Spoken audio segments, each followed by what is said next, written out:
যে যুগে অনেক সম্পর্ক স্বার্থের কাছে হার মেনে যায়, সেই যুগেই এক বৌমা প্রমাণ করেছিল ভালোবাসা থাকলে শ্বশুরও বাবা হয়ে উঠতে পারেন। আর সেই সম্পর্ক রক্তের নয়, হৃদয়ের বন্ধনে গড়ে ওঠে। রবীন্দ্রনাথ বাবুর কোনো মেয়ে ছিল না, একমাত্র ছেলেকে নিয়েই ছিল তার ছোট্ট সংসার। তবে মনের মধ্যে একটা আক্ষেপ সবসময় ছিল, যদি একটা মেয়ে থাকতো। বয়স বাড়ার সাথে সাথে সেই অপেক্ষাটাও যেন আরও বড় হয়ে উঠতে লাগলো। কিছুদিন পর ছেলের বিয়ে হলো। নতুন বৌমা মেঘলা প্রথম দিন বাড়িতে পা দিয়েই শ্বশুরের সামনে এসে বলল, বাবা আশীর্বাদ করবেন। বাবা শব্দটা শুনে রবীন্দ্রনাথবাবু কিছুক্ষণ চুপ করে রইলেন। অনেক দিন পর তার বুকের ভেতরটা কেমন যেন উষ্ণ হয়ে উঠল। দিন যেতে লাগলো।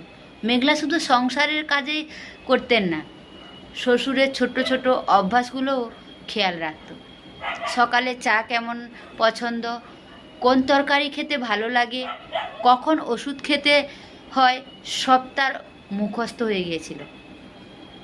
একদিন রবীন্দ্রনাথবাবুর শরীরটা একটু খারাপ হলো। মেঘলা অফিসে যাওয়ার আগেও কয়েকবার জিজ্ঞেস করলো, বাবা শরীর ঠিক আছে? রবীন্দ্রনাথবাবু হেসে বললেন, আমি ঠিক আছি মা, তুমি চিন্তা করো না। কিন্তু অফিসে পৌঁছেও মেঘলার মনটা শান্ত হলো না। সে বারবার ফোন করে খবর নিল। সেদিন প্রথমবার রবীন্দ্রনাথবাবু অনুভব করলেন, এই মেয়েটা দায়িত্ববশত নয়, মন থেকে তার খোঁজ রাখে। একদিন পাড়ার একজন বললেন, আপনার বৌমা তো আপনাকে খুব দেখাশোনা করেন। রবীন্দ্রনাথবাবু হেসে উত্তর দিলেন, ও আমার বৌমা নয়, ও আমার না পাওয়া মেয়ে। কথাটা শুনে মেঘলার চোখ ভিজে উঠল। বছর কেটে গেল।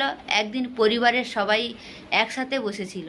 হঠাৎ রবীন্দ্রনাথবাবু বললেন, জানো, আমি সারা জীবন ভেবেছি ভগবান আমাকে মেয়ে দেননি।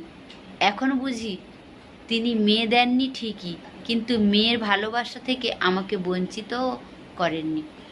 তাই তো মেঘলাকে আমার ঘরে পাঠিয়েছেন। ঘরের সবাই চুপ হয়ে গেল। মেঘলার চোখ দিয়ে টুপটাপ জল পড়তে লাগলো। সে এগিয়ে এসে বাবার হাতটা ধরে বলল, রক্তের সম্পর্ক না থাকলেও আপনি সবসময় আমার বাবাই থাকবেন।